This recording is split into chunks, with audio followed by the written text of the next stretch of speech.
नारायणं नमस्कृत्य नरं चैव नरोत्तमं देवीं सरस्वतीं व्यासं ततो जयमुदीरयेत् मूकं करोति वाचालं पङ्गुं लङ्घयते गिरिं यत्कृपातमहं वन्दे परमानन्दमाधवं यत्कृपातमहं वन्दे परमानन्दमाधवं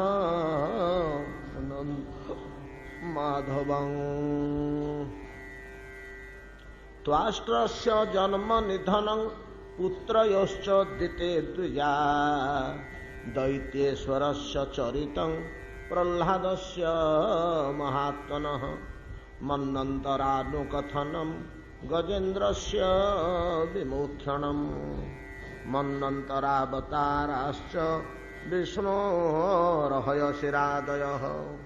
कर्म्यं माच्छं नारसिंहं वामनं च जगत्पतेः क्षीरोदमथनं तद्वत् अमृतार्थे दिवौकसा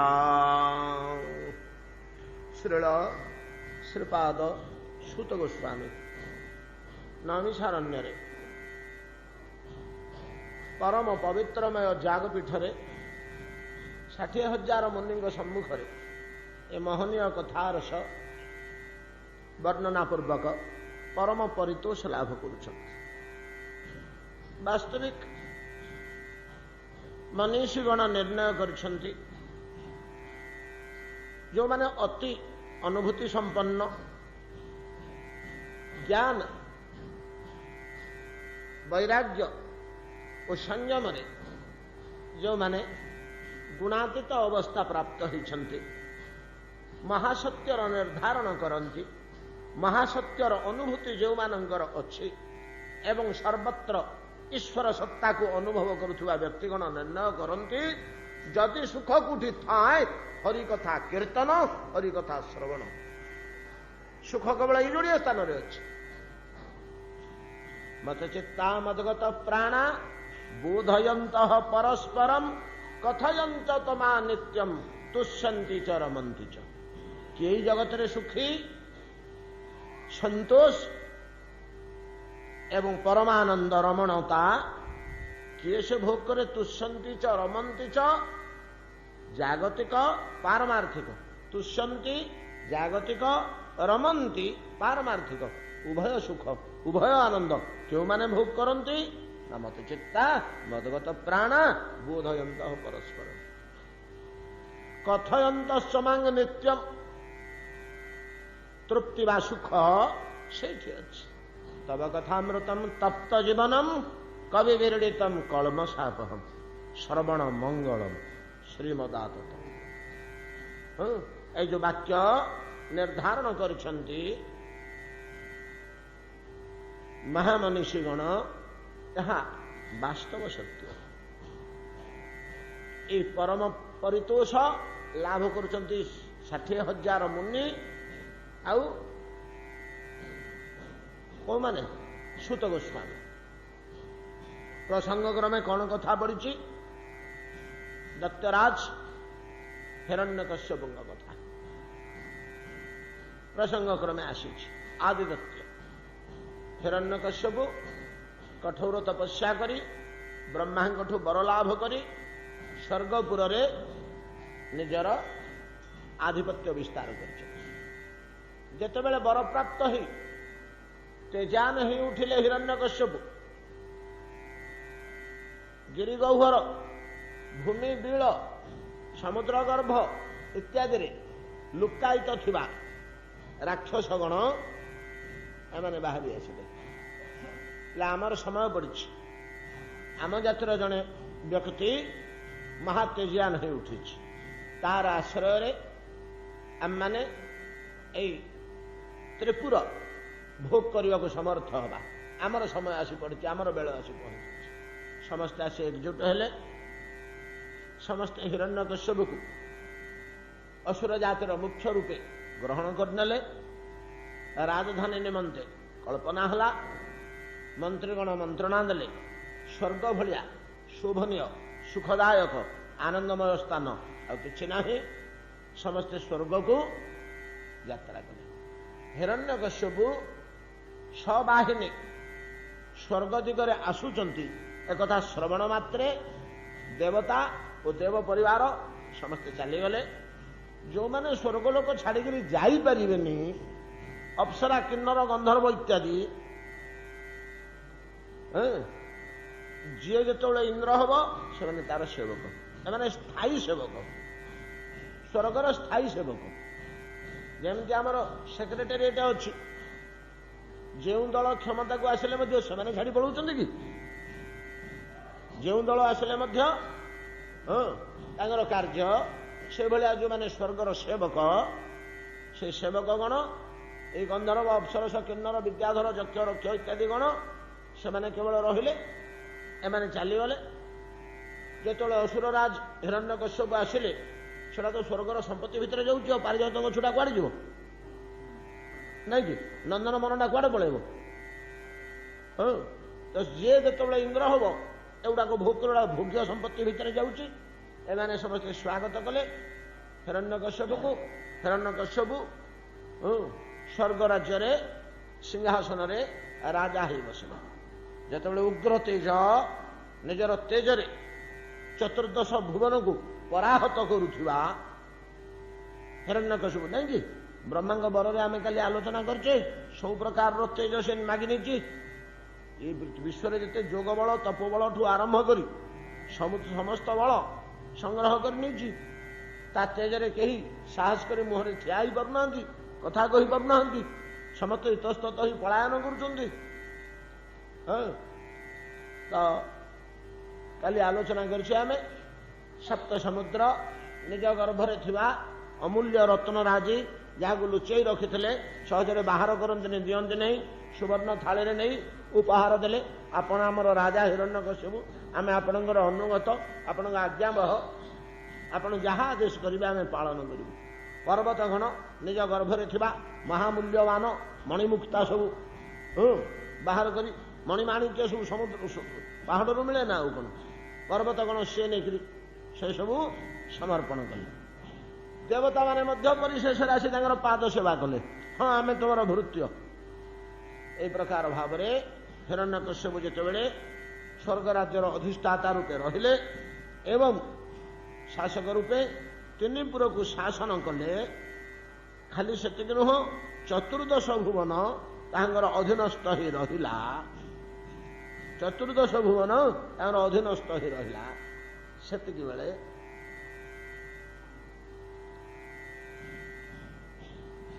ଯାହା ବର୍ଣ୍ଣନା କରୁଛନ୍ତି ସୁତ ଗୋସ୍ୱାମୀ, ଏ ପୃଥ୍ୱୀଦେବୀ ତୁମେ ସବୁବେଳେ ଷୋଳଣା ଶସ୍ୟ ପ୍ରଦାନ କରିବ। ହଁ ପ୍ରଭୁ, ବୁଣିବା ରୋଇବା ବାଛିବା ଦରକାର ନାହିଁ, ତମେ ତ ଶସ୍ୟ ଦବ ଆଉ କ'ଣ? ବୁଣା ହଉନି, ଅଛି ଷୋଳକଟି, ବୁଣା ହଉନି, ରୁଆ ହଉନି, ଜଳସେଚନ ହଉନି, ବଛା ହଉନି, କିନ୍ତୁ ଷୋଳଣା ଶସ୍ୟ। ବୃକ୍ଷଗଣ ତୁମମାନେ ଋତୁଭୂତୁ କିଛି ନାହିଁ, ତମେ ସବୁବେଳେ ଫଳ ଫୁଲ ଦଉଥିବ। ହଁ ଆଜ୍ଞା, ସବୁ ଗଛ ସବୁବେଳେ ପୁଷ୍ପ ଫଳ ପ୍ରଦାନ କରନ୍ତି। 10 ଦିଗପାଳଙ୍କର କ୍ଷମତାଟା ସେ ନିଜେ ନେଇନି କି? ବ୍ରହ୍ମାଙ୍କଠୁ ବର ରୂପେ ମାଇକିରି ଦେବତାମାନେ ଯେଉଁ ଗୋଟିଏ ଗୋଟିଏ ଅଂଶ ପାଳନ କରନ୍ତି, ସେ ସବୁତକ, ସବୁ ପୋର୍ଟଫୋଲିଓ ମୋର, ସବୁତକ କ୍ଷମତା ହିରଣ୍ୟକଶ୍ୟପ ନେଇଛି। ଏହି ପ୍ରକାର ଭାବରେ ଆଉ କେତେ କେତେ କଥା, ଏପରିକି ମୁନି ଋଷି ସିଦ୍ଧ ଗନ୍ଧର୍ବ ତ ଅଛନ୍ତି, ସିଦ୍ଧ ତପସ୍ୱୀଗଣ ମଧ୍ୟ ଆସି ନମ୍ର ଭାବରେ ତା ତେଜ ଆଗରେ ତାଙ୍କର ଯୋଗ ତେଜ ତପ ତେଜ କିଛି ନୁହଁ, କେବଳ ବ୍ରହ୍ମ ତେଜକୁ ଛାଡ଼ିଦେଲେ ଆଉ କୌଣସି ବ୍ରହ୍ମ ତେଜର କଥା ଉଠିନି ଏଠି। ବ୍ରହ୍ମ ତେଜ ବା ତ ଈଶ୍ୱରଙ୍କ ତେଜ ନା। ଏ ସମସ୍ତ ନିସ୍ତେଜ ହେଇଯାଉଛନ୍ତି ତା ଆଗରେ, ଆଉ ସମସ୍ତେ ନିଷ୍ପ୍ରଭ ହେଇଯାଉଛନ୍ତି, ତାହାର କିଛି ଶକ୍ତି ପାଉନି, ସମସ୍ତ ଆସି ତାର ନତମସ୍ତକ ହେଲେ। କାଲି ଆମେ ଆଲୋଚନା କରିଛେ ମହାମହା ସର୍ପଗଣ बड़ बड़ नागगण तक्षक कर्कुटक प्रभृति महाशक्तिशाली नाग जो मानकर फुत्कार विश्व जलिजीव सेमाने समस्ते द्वारबंध निकट में प्रति द्वार जोड़े लेखे फणा उत्तोलन करी निजर मस्तकर मणि आलोक प्रदान कर प्रकार भाव वर्णना अच्छी केते गुड़िए कथा बहुत गुड़िए कथा कि प्रकार से ए समस्त पूरण करुले बहुत भल भल कथा अच्छी मोर मन हुनी सबू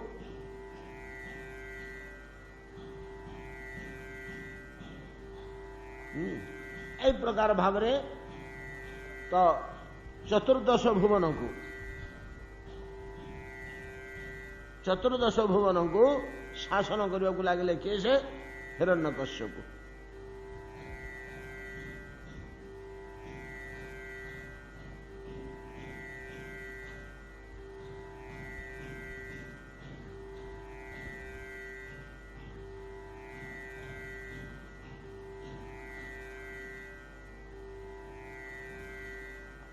गला हिरण्यकश्यप ये भाया शासन करने को लगे कहुची जगतर जेतक भोग्य पदार्थ बड़ बड़ भोग पदार्थ बहुत काल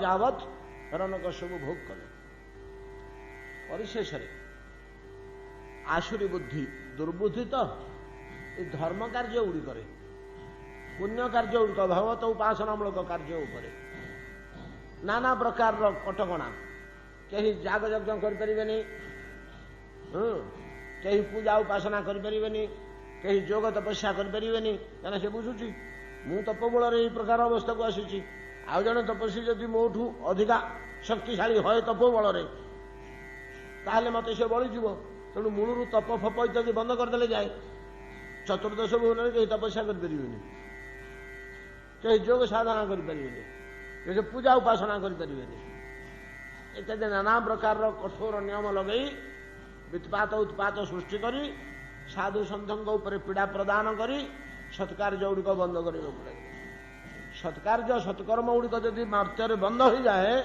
भगवान को मुंड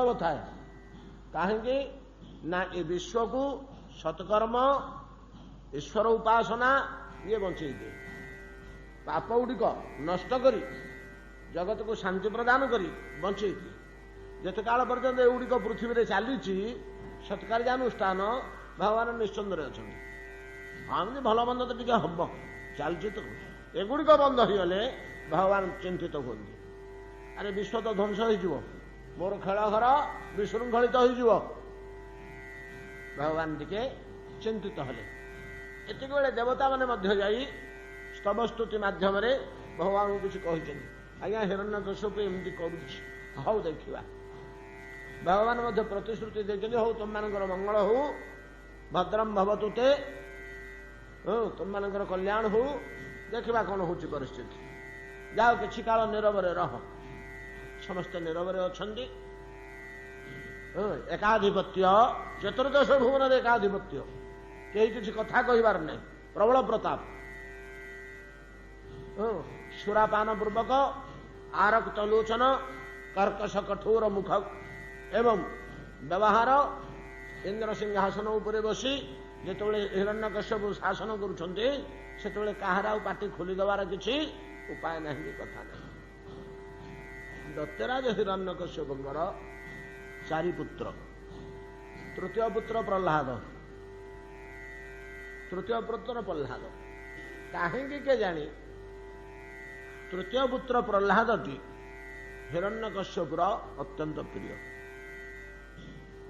अन्य पुत्र को समस्ते स्नेह करते अन्य पुत्र मान प्रति जो स्नेह नथिला से कथा नुहे किंतु अंतःकरण को स्पर्श करुला प्रह्लादर स्नेह अंतःकरण भितर प्रह्लाद प्रति जमती गोटे दुर्बलता अच्छी कहीं एक भागवत उठे श्रीपाद गुरुदेव तत्वतरंगिणी व्याख्या सूचना देते गोटे प्रबंध ये प्रह्लाद चरित्र जो वर्णना कर सूचना दीटा जिन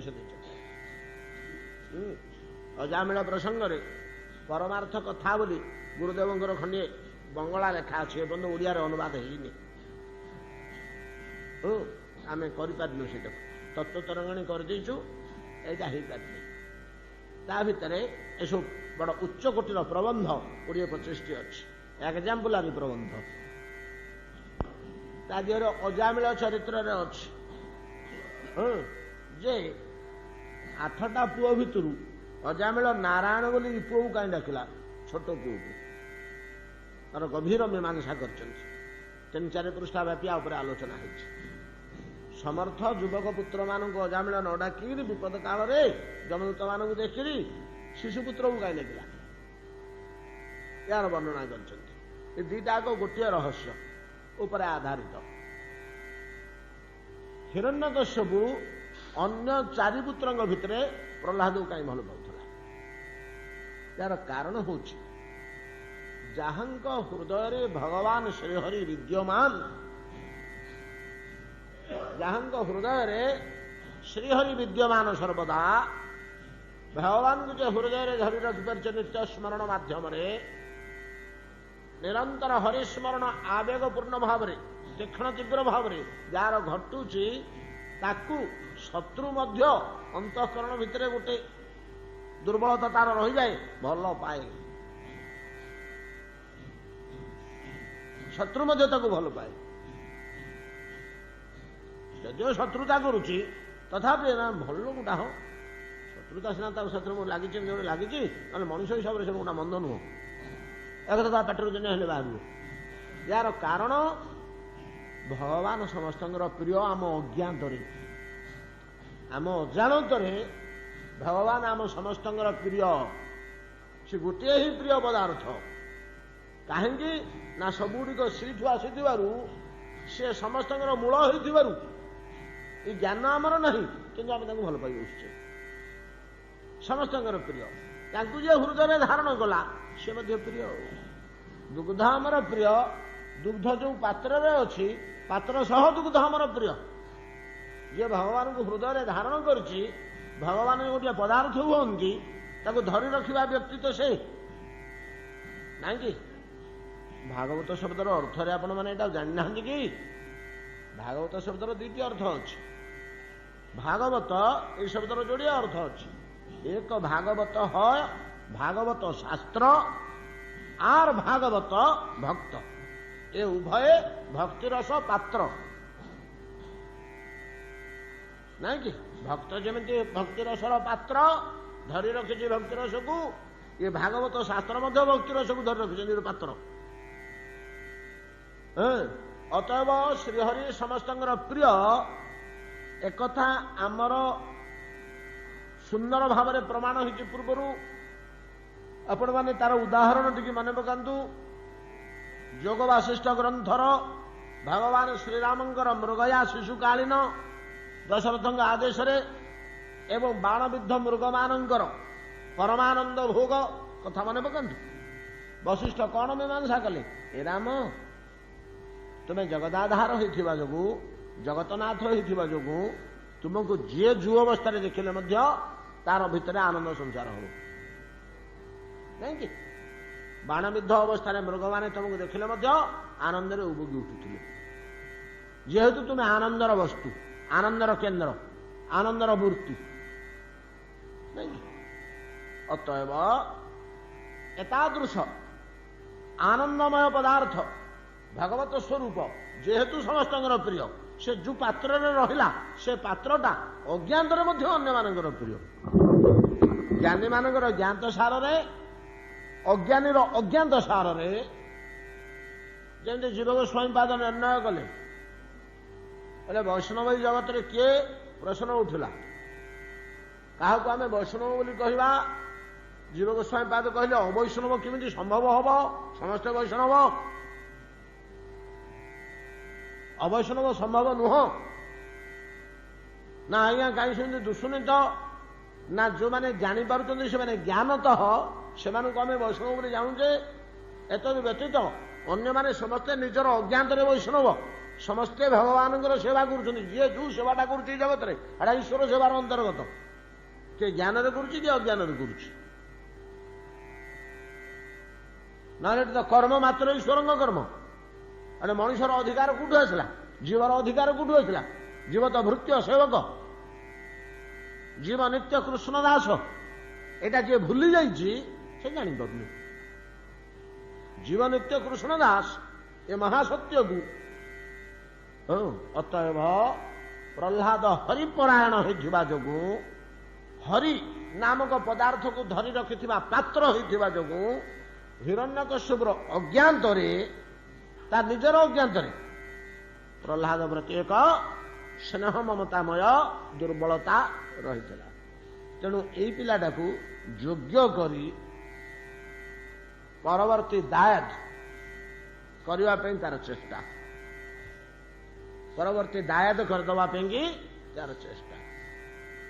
ଷଣ୍ଡାମର୍କ ଗୁରୁଙ୍କ ଗୃହକୁ ଶୁକ୍ରାଚାର୍ଯ୍ୟଙ୍କର ଦୁଇ ଶିଷ୍ୟ ବା ପୁତ୍ର ବୋଲି କୁହାଯାଏ। ଯେ ଶିଷ୍ୟ ପୁତ୍ର, ଶିଷ୍ୟକୁ ମଧ୍ୟ ପୁତ୍ର ବୋଲି କୁହାଯାଏ। ଷଣ୍ଡ ଆଉ ଅମର୍କ ଏମାନେ ହେଉଛନ୍ତି ହିରଣ୍ୟକଶ୍ୟପ ଯେତେବେଳେ ଦୈତ୍ୟରାଜ, ସେତେବେଳେ ତାର ପୁରୋହିତ। କାହିଁକି ନା କୌଣସି କାର୍ଯ୍ୟବଶତଃ ଶୁକ୍ରାଚାର୍ଯ୍ୟ ନଥିଲେ। ଶୁକ୍ରାଚାର୍ଯ୍ୟ କୌଣସି ତପସ୍ୟା କିମ୍ବା ସାଧନାରେ ବ୍ୟସ୍ତ ଥିଲେ। ଦାୟିତ୍ୱ କାହାକୁ ଦେଇ ଯାଇଥିଲେ? ଷଣ୍ଡ ଆଉ ଅମର୍କ ଦୁଇ ଶିଷ୍ୟଙ୍କୁ, ଯେ ତୁମେ ଦୁଇ ଜଣ ଦେଖାଶୁଣା କରୁଥ। ଏମାନେ ଯୋଗ୍ୟ, ଶିକ୍ଷିତ, ବିଦ୍ୱାନ, ମନ୍ତ୍ରତନ୍ତ୍ର ନିପୁଣ। ତେଣୁ ଏଇ ଦୁଇ ଜଣଙ୍କୁ ଦାୟିତ୍ୱ ଦେଇ ଯାଇଥିଲେ। ଷଣ୍ଡ ଆଉ ଅମର୍କ ଦୁଇ ଦୈତ୍ୟ ଗୁରୁଙ୍କୁ ଡାକି ହିରଣ୍ୟକଶ୍ୟପ ପ୍ରହ୍ଲାଦର ଦାୟିତ୍ୱ ଦେଇଥିଲେ। ଯେ ପିଲାଟାକୁ ସାମ ଦାନ ଦଣ୍ଡ ଭେଦ ସମସ୍ତ ପ୍ରକାର ନୀତି, ଧର୍ମ ଅର୍ଥ କାମ, ମୁଖ୍ୟଟା ନୁହଁ, ଅସୁରମାନେ ମୁଖ୍ୟାକାଂକ୍ଷୀ ନୁହନ୍ତି। ଧର୍ମ ଅର୍ଥ କାମ, ରାଷ୍ଟ୍ରନୀତି, ଯୁଦ୍ଧନୀତି, ଅସ୍ତ୍ରବିଦ୍ୟା ଇତ୍ୟାଦି ସମସ୍ତ ସୁନ୍ଦର ଭାବରେ ଶିକ୍ଷା ଦିଅ, ସମସ୍ତ ସୁନ୍ଦର ଭାବରେ ଶିକ୍ଷା ଦିଅ।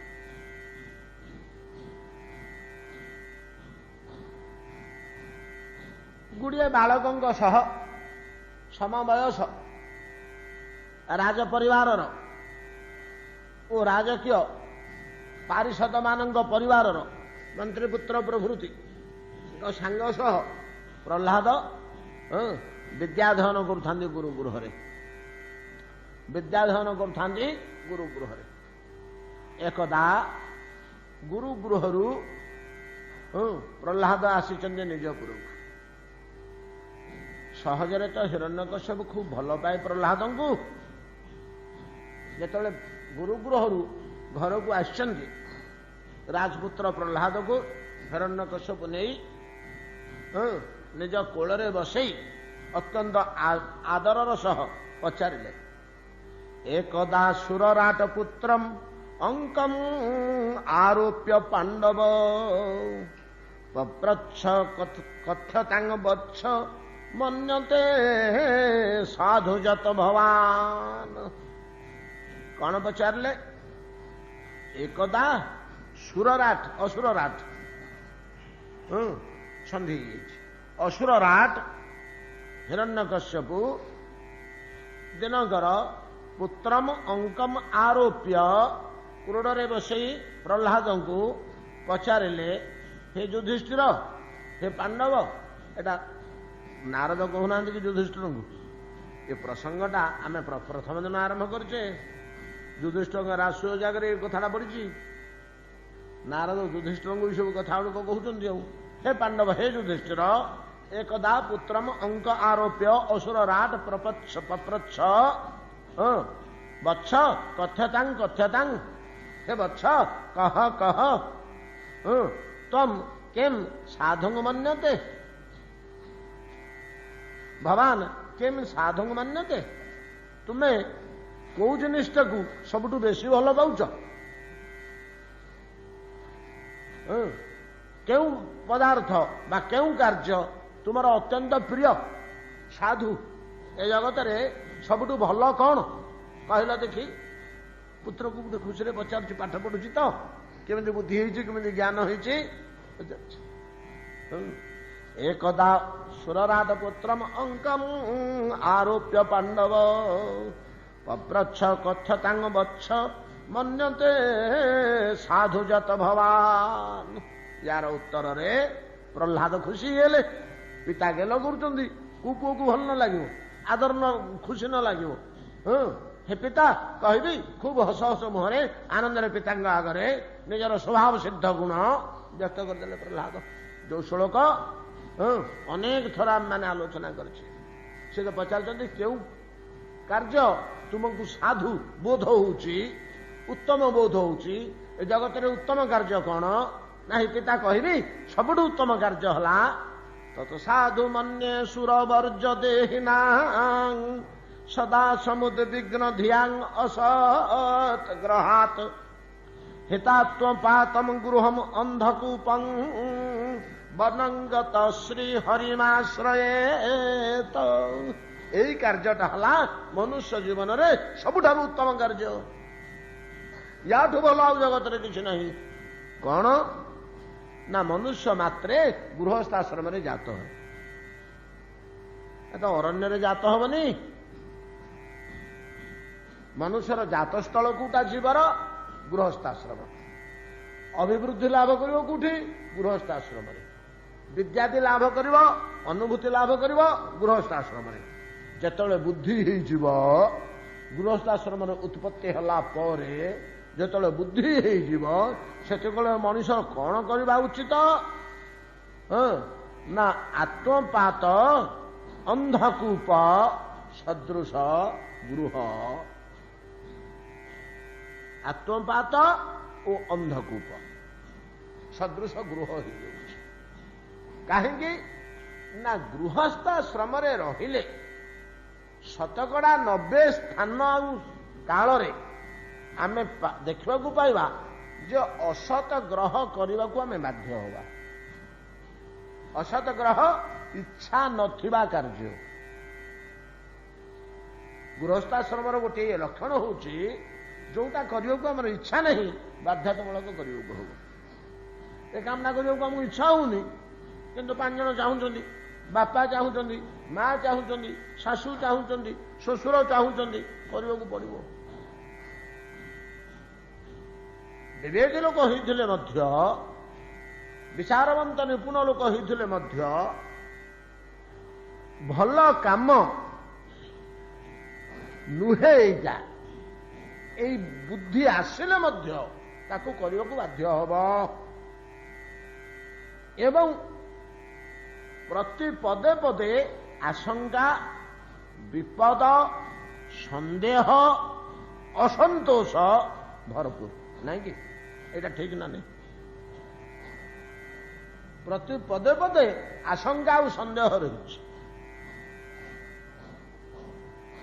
एकुटिया गोटे लोक अच्छे भल फलुटे मिलला घरे थुआ है चाय पकई गला तार सन्देह शंका अच्छी किए खाईद बोली 5 जन जो घर भितर अच्छा भल फलुटे से आनी निजे खाइबा चाहूँगी लुचेक रखिब ना बाहर गले किए खाईदेला कि मुगल आलू किए देख पिले किए नहीं जाइए कि छोटिया उदाहरण एठू आरंभ करी शंका संदेह असंतोष एगुड़ाक निश्चित भाव में आसब।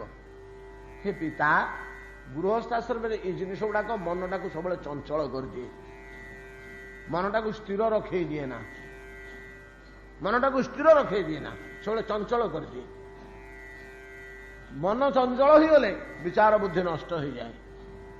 इच्छा न थाई मध्य अनेक समय असत ग्रह करने को मनुष्य बाध्य हुए 5 जन प्रेरणा 5 जन चापरे बाध्य बाध्यतामूलक तार करने को इच्छा हो नाला एटा उचित नहीं बोली किंतु बाध्यतामूलक कला जानूची यार परिणति भल नहीं एटा भल कार्य नुह लोके छी छी करेंगे आमर मध्य भविष्य को क्षति हम एटा अजशस्कर कार्य जशस्कर नुहे तथापि करने को बाध्य है। एटा सब गृहस्थाश्रम लक्षण रही एवं गृहस्थाश्रम तो धर्म अर्थ काम मुख्यर प्रश्न नहीं ଗୃହସ୍ଥାଶ୍ରମର ଯୋଉ ନୀତି ନିୟମ ଏକଥା ଏମିତି ଅର୍ଥ କରିବେନି ଯେ ଗୃହସ୍ଥାଶ୍ରମରେ ଥାଇ ଜଣେ ମୁଖ୍ୟ ହେଇପାରିବନି, ଏକଥା ଏଠି ପଡ଼ିନି, ଏମିତି ନୁହେଁ। କିନ୍ତୁ ମୁଖ୍ୟ କାର୍ଯ୍ୟ ଗୁଡାକ ଗୃହସ୍ଥାଶ୍ରମର ପଦ୍ଧତି ଭିତରେ ନାହିଁ। ଜଣେ ଲୋକ ଅଧିକନ୍ତୁ କରିପାରେ, ଗୃହସ୍ଥାଶ୍ରମର ପଦ୍ଧତିର କାର୍ଯ୍ୟ ଗୁଡାକ ତ୍ୟାଗ କଲା, ମୋକ୍ଷମୂଳକ କାର୍ଯ୍ୟ କଲା, ସେ ଅଲଗା କଥା। କିନ୍ତୁ ଯୋଉ ପଦ୍ଧତି ରହିଛି ଗୃହସ୍ଥାଶ୍ରମର ନିୟମ, ସେ ନିୟମ ଭିତରେ ଧର୍ମ ଅର୍ଥ କାମ ତିନିଟା ଅଛି।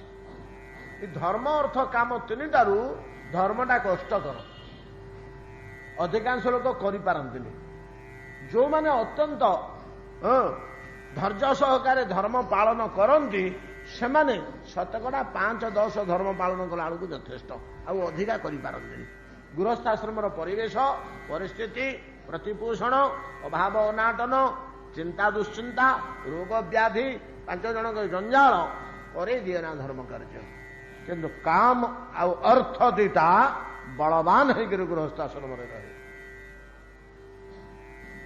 କାମ ଉପଭୋଗ, ଲୁଗା ଦରକାର, ଅଳଙ୍କାର ଦରକାର, ଘର ଦରକାର, ଗାଡି ଦରକାର, ଘୋଡା ଦରକାର, ସଫାସୁତୁରା ରହିବା ଦରକାର, ସୋଫା ଦରକାର, ଟିଭି ଦରକାର, କାମ କାମ ଉପଭୋଗ ଠୁ ଆରମ୍ଭ କରି ଅନ୍ୟାନ୍ୟ ସମସ୍ତ ଜିନିଷ, କାମ ଏବଂ ଅର୍ଥ, ଏ ଦିଟା ବଳବାନ ଭାବରେ ଗୃହସ୍ଥାଶ୍ରମରେ ରହେ।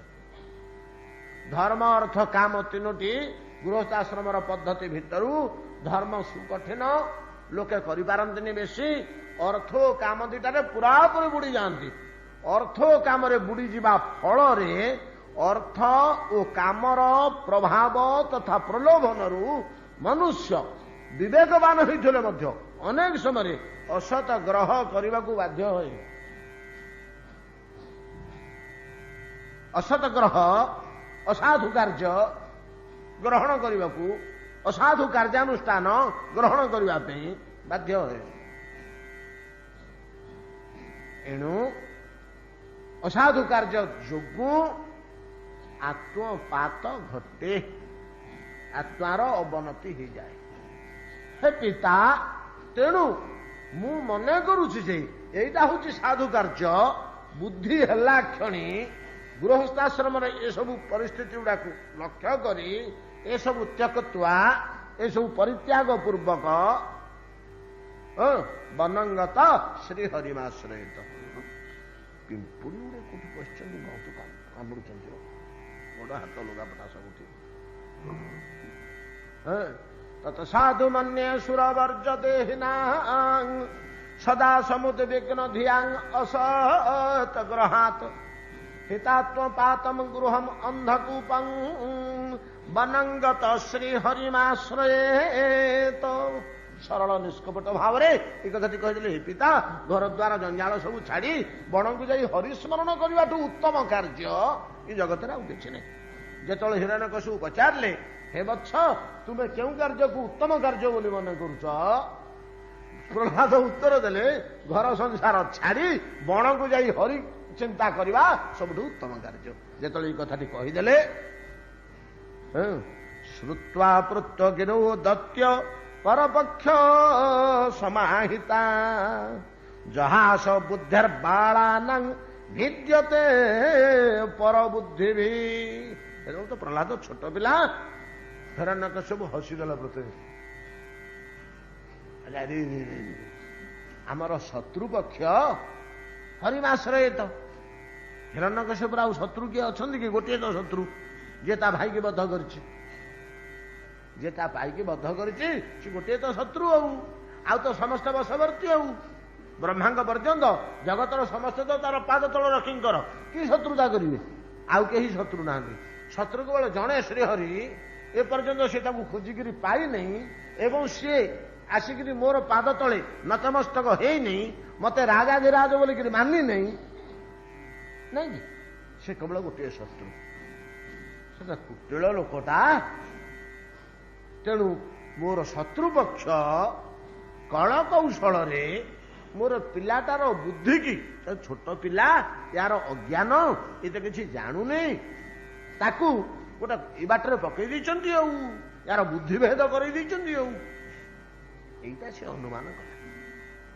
हिरण्यकश्यप अनुमान कला जे श्रीहरि पक्षरू मोर शत्रु पक्ष श्रीहरि तार लोक माने कल कौशल आसी ये तो गुरु गृह रहिला घरे रहिलानी सेठी सुजोग पाई ताकू यारू छड़ू बताबती आम जमी कहूचे कौन आमर पिलाटा जाइए रहा यारू छड़ू से बतईदे बतईदे से तो गंडगोल घरे करके आज्ञा कहूँ मुझे भिन्न हो मो संपत्ति अलग थी पक पर बुद्धि पड़गला आम कहूनी जमी कहूचे तो शिशु बालक ये पर बुद्धि पड़ जाइए कार बुद्धि पड़ी शत्रुपक्षर बुद्धि पड़ी श्रुत्वा पुत्र गिरो दत्य परपक्ष समाहिता जहास बुद्धिर बालानां भिद्यते पर बुद्धि भी वत्स प्रह्लाद भद्रन्ते सत्यं कथय मांग मृषा बालान अति कुतस्तुभ्यम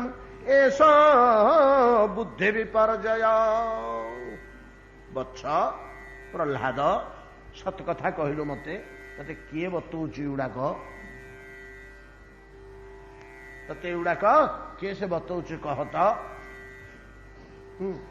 प्रह्लाद उत्तर देला संगे संगे बाबा मते किए बतौनी मु तो जानी छोट पिला तो हिरण्यकश्यप को से निर्णय कर पारानी संगे संगे संडामर्क 2 जन पुरोहित को गुरु को डकेला गुरु को डकई कहला कौन तो ए पिला को कौन पाठ पढ़ाऊच कि पाठ पढ़ाऊच वेदांत पढ़ाऊच कि उपनिषद पढ़ाऊच कि नाई आज्ञा हाँ तुम उपनिषद पढ़ाऊच उपनिषद हरि कथा भर्ती पुराण पढ़ाऊच भागवत पढ़ेल ना नाई आज्ञा भागवत मोटे आम घरे ना अच्छा कौन पढ़ाऊच ना ठीक पाठ पढ़ाऊन या कौन बुद्धि बतईच देख कौन है तमें जब न पढ़ुच तुम घर किए आसुची बंधु बांधव किए आसुच्च ब्राह्मण भ्रमण किए आसुच्च तुम घर को मुनि ऋषि किए से पिला को बतईची पिला लोग कौटी गुड़ाक जान छोट पिला एगुड़ा केमी जाना तार कहीं मोर शत्रु प्रति कौन गोटे भाव जात होची से कह हरिंगी आश्रय कर जे मोर शत्रु जहाँ निपात करने को खोजुची ये चतुर्दश भवन जड़े हूँ आश्रय मो आश्रय समस्ते बंची ये पिला कहूँ मो पु कहूँ हरिंगी आश्रय कर तार शत्रु प्रति कहीं मन टाणी होची बुद्धि तार किए निर्माण करची कहीं पर बुद्धि पड़ी दांठिला भल करी क्या गुरुपुत्र मान से तो भड़कंप कौन प्रहलाद को धरिक पड़े ना आज्ञा धर ठीक पढ़ेबू जाकर बतेले चुड़ पचारे वत्स प्रह्लाद भद्रन्ते सत्यं कथय मामृषा प्रह्लाद मामृषा मिछ कहबुनी सत कथा कहबू ना नहीं ठीक कर कह बालान अति कुतस्तुभ्यम एष बुद्धि विपर्जय तू तो पिला लोक ते किए बुद्धि बतौच तू जो कहूचु ये भगवान को आश्रय करने कथा जे गृह संसार दुखदायक गृह संसार परित्याग करी भगवान को आश्रय करने कथा वैराग्य और भक्ति 2 जिनिस रहा गृह त्यागटा है वैराग्य घर संसार भल ना कहीं से भर पड़ू आश्रम रही जा ये गंडे खाई ठाकुर सेवा करे नहीं कि ये बुद्धि किए बतौची ते वैराग्य कथा ओ भक्ति कथा हरिंगी आश्रय करा भक्ति कथा ये ते किए बतौची बुद्धि भेद परकृत उता होते स्वतो भवत्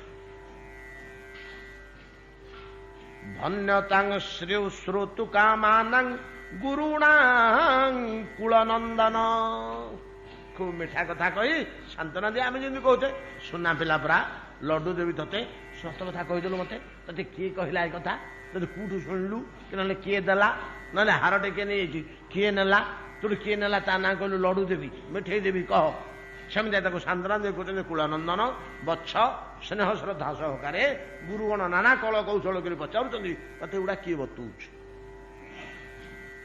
ते गुड़ाक किए से बतौच गुरुदेव को प्रह्लाद उत्तर दौचे संडामर्क को स्वपरोत्य असदग्राह पुंसांग जन्मायया कृत विगोहित ध्यान दुष्टम तस्मै भगवते नमः। प्रथम पद कौन कहला प्रहलाद जो गुरु मैंने पचारे तते कथा किए बतौची जे तते बतौची बापरे से आमर शत्रु से आमर पर से आमर आपणार नुह।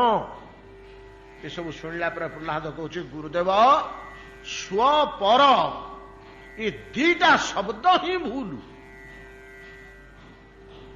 शत्रु आउ मित्र आपणार आउ पर मु आउ तू ओहो जहांग माया द्वारा ये भेद जगत रे व्याप्त हो जाइए तस्मै भगवती नमः।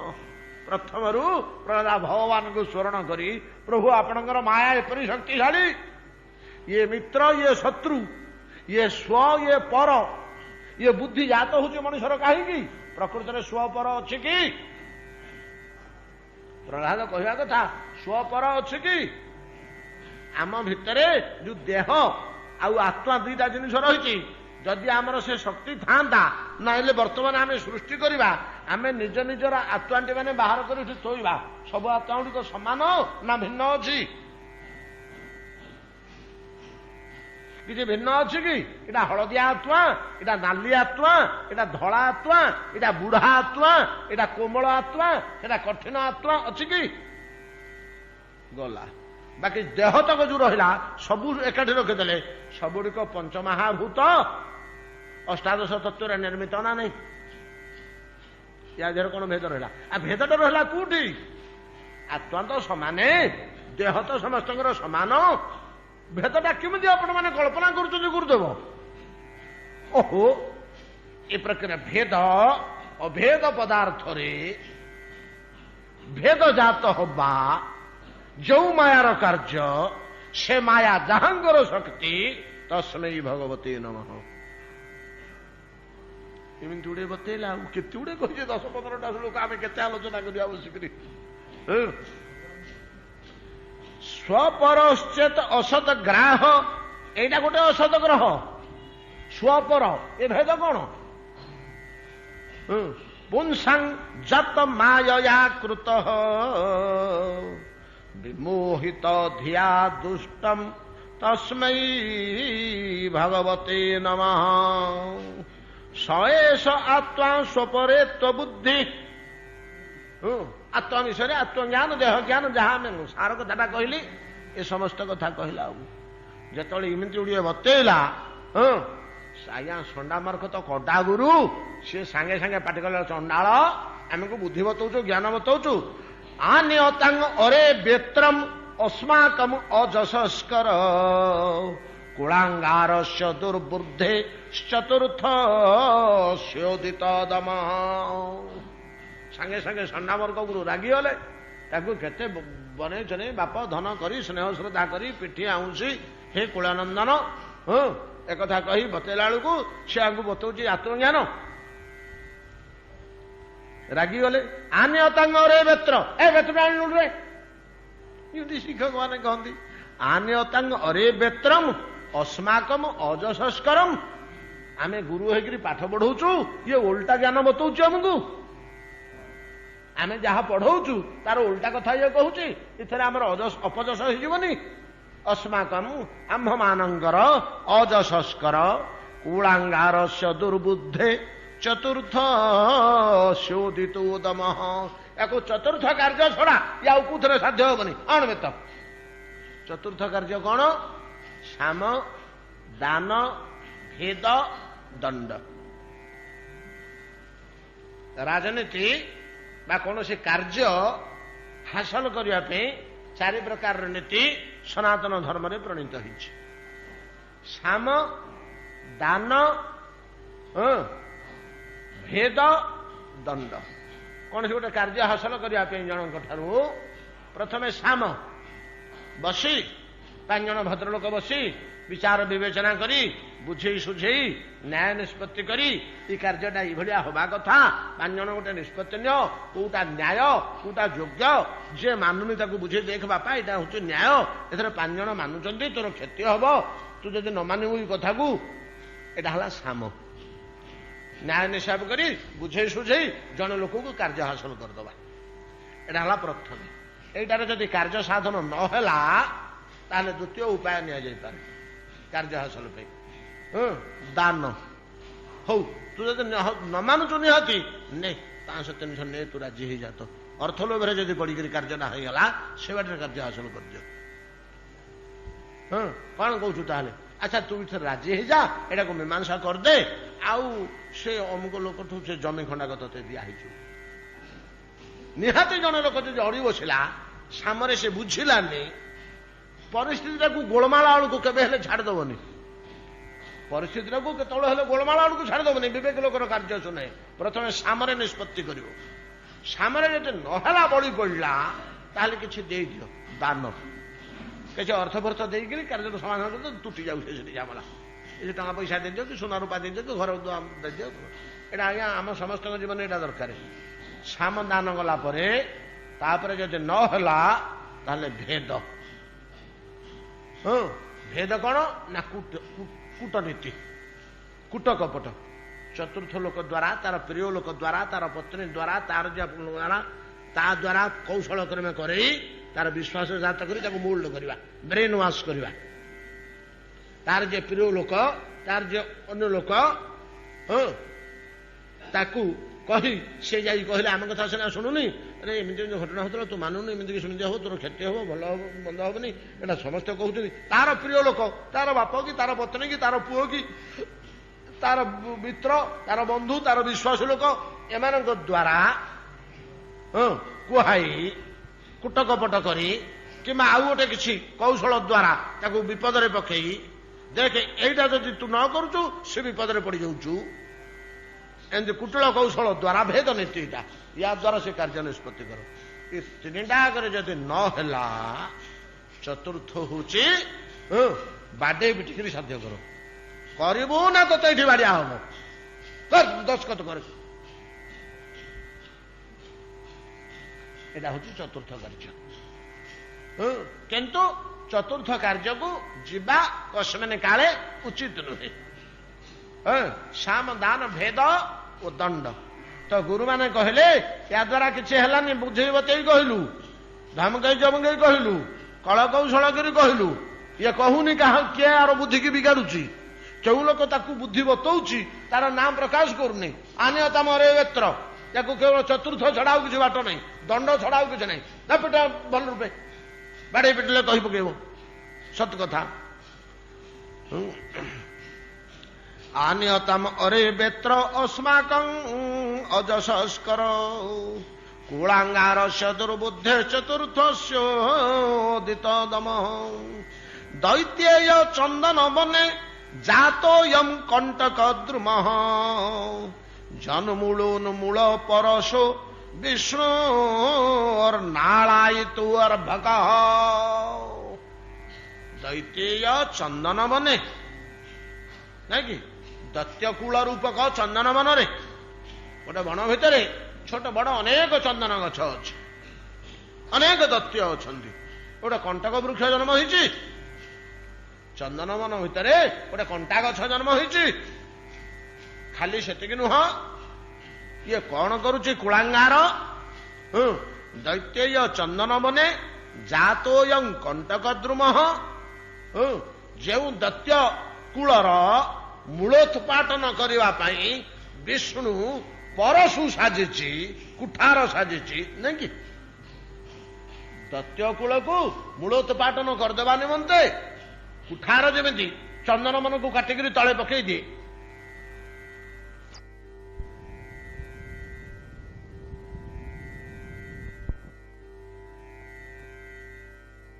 କୁଠାର ବା ପରଶୁ ହେଲେ ବିଷ୍ଣୁ ହଉଛି ଅସୁର ରୂପକ, ଅସୁର କୂଳ ରୂପକ ଚନ୍ଦନ ମନକୁ ବିନାଶ କରିବା ପାଇଁ କୁଠାର। ସେଇ କୁଠାର ଦେହରେ ଇଏ ବେଣ୍ଟ ହେଇକିରି ଯାଇ ଲାଗୁଛି। ନାଳିୟତମ ତାର ନାଳ ଅର୍ଥାତ ବେଣ୍ଟ, ଯୋଉ କାଠଟା ଲାଗେ, କାଠଟା ନ ଲାଗିଲେ ତ ପରଶୁ କାଟି ପାରିବନି ବୃକ୍ଷକୁ। ଦୈତେୟଂ ଚନ୍ଦନ ବନେ ଜାତୋୟଂ କଣ୍ଟକ ଦ୍ରୁମ ଜନ୍ମ ଉନ୍ମୂଳ ପରଶୋ ବିଷ୍ଣୁର୍ନାଳିୟତାଂ ଭକଃ। ଏମିତି ଗୁଡେ ଧମକା ଚମକା କଲେ, ଧମକା ଚମକା କରି ନେଇ ଦେଖିଲେ ଯେ କିଛି ଫଳ ହେଲାନି, କିଛି ଫଳ ହେଲାନି। ନେଇ ହିରଣ୍ୟକଶ୍ୟପ ପାଖରେ ପହଞ୍ଚେଇଦେଲେ। ହିରଣ୍ୟକଶ୍ୟପ ପାଖରେ ପହଞ୍ଚେଇ ଦେଇ କହିଲେ ବୋଲେ ଆଜ୍ଞା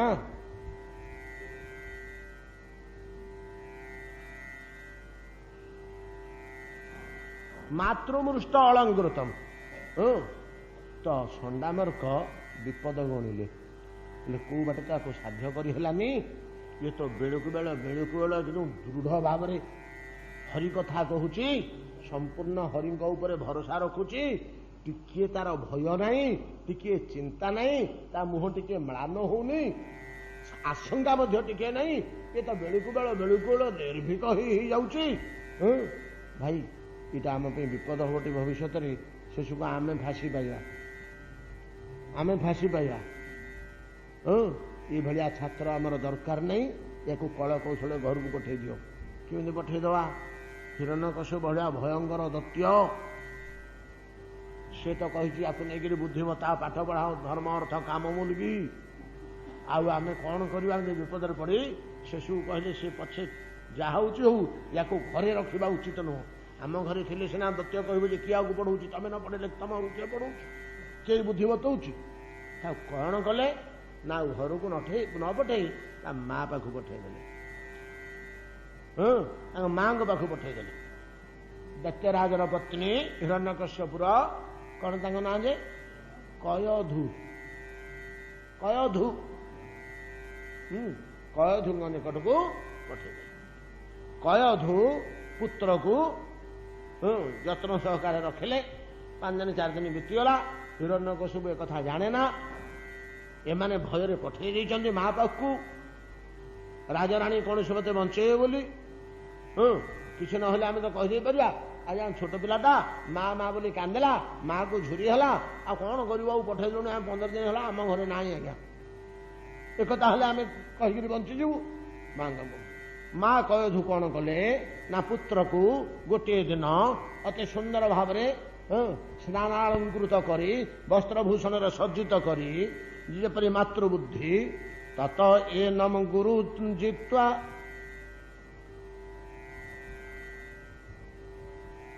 ଜ୍ଞାତଗେୟଂ ବତୁଷ୍ଟୟଂ ଦୈତ୍ରେୟଂ ଦର୍ଶୟାମାସ ମାତୃମୃଷ୍ଟ ଅଳଙ୍କୃତମ୍। ମୃଷ୍ଟ ସାଜସଜ୍ଜା ସୁନ୍ଦର ଭାବରେ ପୁତ୍ରକୁ ସଜେଇ ଦୈତ୍ୟରାଜ ନିକଟକୁ ମା ପଠେଇ। ପାଦୟୋଃ ପତିତଂ ବାଳ ପ୍ରତିନନ୍ଦ୍ୟ ମହାସୁର ପରିସଜ୍ୟ ଚିରଂ ଦୂର୍ଭ୍ୟାଂ ପରମାପ ନିବୃତ୍ତି। ତାକୁ ବତେଇ ଦେଇଛନ୍ତି ମା କୟଧୁ, ବାପ ଯିବୁ ପିତାଙ୍କ ଚରଣରେ ଲମ୍ବ ହିଁ ପ୍ରଣାମ କରିବୁ, ପିତା ଯାହା କହିବେ ତାଙ୍କ କଥା ଶୁଣିବୁ, ପିତା ଯାହା ବତେଇବେ ତାହା ମନେ ରଖିବୁ, ପିତା ଯେପରି ଆଦେଶ ଦେବେ ସେପରି କାର୍ଯ୍ୟ କରିବୁ। ମାର ଯାହା କାର୍ଯ୍ୟ ମା ଯେମିତି କରିବା କଥା, ସେ ଜାଣିଛି ଘଟଣା ସବୁ, ମୋ ପୁଅଟି ଏମିତି କଣ କହିଦଉଛି ବୋଲିକରି ତାକୁ ସମସ୍ତେ ବିଗୁଡୁଛନ୍ତି, ତାକୁ ବତେଇକିରି। ପ୍ରହ୍ଲାଦ ହଁ ମା ବୋଲି କହିକିରି ଆସିଛି, ମା କଥା ଶୁଣିବି। ମା କହିଛନ୍ତି ବାପାଙ୍କ କଥା ଶୁଣୁ, ବାପାଙ୍କ ପାଦ ତଳେ ପଡିବୁ। ସିଧା ଆସିକିରି ପାଦୟୋଃ ପତିତଂ ବାଳ। ହିରଣ୍ୟକଶ୍ୟପ ଦେଖିଲେ ଯେ ସେ ବାଳକଟି ପ୍ରହ୍ଲାଦ ପାଦ ତଳେ ଆସି ଲମ୍ବ ହୋଇ ପଡିଛନ୍ତି। ପ୍ରତିନନ୍ଦ୍ୟ ଶିଶାସୁର ବତ୍ସ ଚିରଞ୍ଜୀବୀ ଭବ ଆଶିଷ ପ୍ରଦାନ କରି ତଳୁ ଉଠେଇ ଆଣି ଅଙ୍କମାରୋପ୍ୟ କୋଳରେ ବସେଇ ପରିସଜ୍ୟ ଗାଢ ଭାବରେ ପୁତ୍ରକୁ ସ୍ନେହାଲିଙ୍ଗନ କଲେ। କିଏ ସେ? ହିରଣ୍ୟକଶ୍ୟପ। ପରିସଜ୍ୟ ଆଲିଙ୍ଗନ କଲେ। ଦୋରଭ୍ୟାଂ ଦୁଇ ବାହୁରେ ଯେତେବେଳେ ଆଲିଙ୍ଗନ କରୁଛି ପ୍ରହ୍ଲାଦକୁ, ସେତିକି ବେଳେ ହିରଣ୍ୟକଶ୍ୟପ ପରମା ମାପ ନିର୍ବୃତ୍ତି, ଯେତିକି ସମୟ ସେ ହୃଦୟରେ ଜଡେଇକରି ଧରିଛି ପ୍ରହ୍ଲାଦକୁ, ସେତିକି ସମୟ ଏପରି ଏକ ଶାନ୍ତି ଓ ସୁଖ ଭୋଗ କରୁଛି ଯେ ପରମମ୍ ଆପ ପ୍ରାପ୍ତ ହେଲେ ସର୍ବଶ୍ରେଷ୍ଠ ନିବୃତ୍ତି, ପରମା ଶାନ୍ତି, ପରମ ତୃପ୍ତି, ପରମ ସନ୍ତୋଷ, ଏମିତି ଗୋଟେ ସୁଖ। ନାନା ପ୍ରକାର ବିଶ୍ୱର ସ୍ୱର୍ଗର ସର୍ବଶ୍ରେଷ୍ଠ ଭୋଗ ବିଳାସରେ ରହି ଯୋଉ ସନ୍ତୋଷ ଓ ସୁଖ ମିଳୁନଥିଲା, तार कोटे गुण रे एक परम सुख गोटे हरिभक्त को हृदय धरी तो जे भगवान को हृदय धरी से वस्तु से प्रहलाद को हृदय चापिक धरबारू एमती गोटे सुख गोटे तृप्ति हिरण्यकश्यपर अंतःकरण जात होला पादयो पतितं बाल प्रतिनंद्य शिशासुर परिस्वज्य चिरंग दूरभ्यंग परमाप निवृत्ति आरोप्यंकम अपघ्राय मूर्धन्यश्रु कलाम्बुभि हृदय जाकी तो तार मस्तक को हिरण्यकश्यप स्नेह आघ्राण करने को लगे स्नेह सूचक जिनिस से बेले तो चक्षुरु स्नेहाश्रु धार धार झरी पड़ुचे कार हिरण्यकश्यपुर मूर्धनि अश्रु कलाम्बुभि आसिंचन विकसत भगत्रम इदम आह युधिष्ठिर हे युधिष्ठिर ए प्रकार कही पदुटे पचारे हृदय जाकी कूल धरी आघ्राण मस्तक आघ्राण करी पिठिकी आउसी परम स्नेह परम तृप्ति एक परमानंद सहकार पुत्र को कूल धरिकी तृप्ति भोग होची आखिर स्नेहाश्रु झरी पड़ुची यार कहार हिरण्यकश्यपुर हे युधिष्ठिर एई प्रकार अवस्था हिरण्यकश्यप पुणी पचारुचंती प्रह्लादम उच्चतम तात स्वधीतम किंचित उत्तमम काले नैतावता जुष्मन जद शिक्षात गुरुवर भवान जद शिक्षात गुरुवर भवान प्रह्लादम तबच्छ उच्चतम उच्चतम कह बापा कह तात तात संबोधन स्नेह संबोधन स्वधितम किंचित उत्तमम तू जो पाठ पढ़ी गुरु गृह कौन टे पाठ कहलु कौन कौन पाठ पढ़लु टे कह तो बापा मते गुरु गृह जो पाठ पढ़ुचु ता भीतर कौ पाठटी तते भल लगुची कौ पाठटी उत्तम लगुची मते कह तो बापा किंचित उत्तमम काले नैता बतायुष्मान हे आयुष्मान हे वत्स हे आयुष्मान एते काल गुरु गृह रही तू पाठ पढ़लु बापा कहलु तते कौन भल लगुची एतक जमी पचारि प्रह्लाद उवाच बोले पिता कहबी गोटे बढ़िया कथा मु पढ़ी एथर बापा कहबी शुणव ना कह बापा वत्स कह श्रवणम कीर्तनं विष्णु स्मरणं पाद सेवनं अर्चनं वंदनं दास्यं दासख्यम आत्मनिवेदनम इति पुंसार्पिता विष्णु भक्तिश्चेत नवलक्षणा क्रियते भगवत त्यब्धा तन्मन्ये धीतम उत्तमं तन्मन्ये मुसीटा मन करुची बापा तत् अधीतम उत्तम यही पाठटू बड़का पाठ जगत किसी नाई जमती कथाटी कहली तो मन पुराणा श्लोक श्रवण कीर्तन विष्णु शुणु जे हृदय जाके धरी प्रह्लाद को से फिंगी हिरण्यकश्यप निज हृदय छड़े प्रह्लाद को ठेंगी देले प्रह्लाद जाकर भूमि रे पड़ी से प्रणाम पूर्वक पिता को छिड़ा ये श्लोकर तात्पर्य ता परवर्ती घटना कौन आसंता काली देखा केते शीघ्र समयटा पड़ूची मु देखुची घंटा तो 35-40 है कि तृप्ति आसुनी अंत घंटा 1.5 घंटा खंडे है कथा गुड़ाक तो गड़ीज अल्प समय भर जना पड़ोनी समय आ परवर्ती कथा आसंता काली देखा ये आज्ञा मन रखु भगवान कथा अपेक्षा भक्त कथा आमर अधिक उपकारी भगवान कथा अपेक्षा भक्त कथा अधिक उपकारी जहा समय हिराण